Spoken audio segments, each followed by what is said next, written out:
हाँ भैया स्टेशन चलो। क्या साहब आज भी ड्यूटी पे? हाँ क्यों, आज क्या खास बात है? आज आपके इष्ट देव झूलेलाल का जन्म उत्सव है, जिसके उपलक्ष्य में इतनी बड़ी महायात्रा निकल रही है। हाँ तो? क्या साहब आप एक सिंधी हो और अपने ही इष्ट देव झूलेलाल की यात्रा में नहीं जाओगे? जाग जाग जाग जाग सिंधी, जाग जाग जाग जाग सिंधी, जाग जाग जाग सिंधी जाग।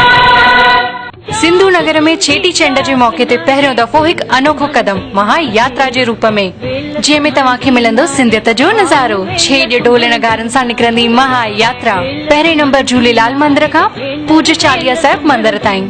तव्हां सिंधु नगर वासियुनि खे सिक भर सॾ आहे त अचो वॾे तइदाद में शामिल थी करे असां पंहिंजे झूलण जो नालो रोशन करियूं। त भुलिजो न 7 अप्रैल 2008। जय झूलेलाल।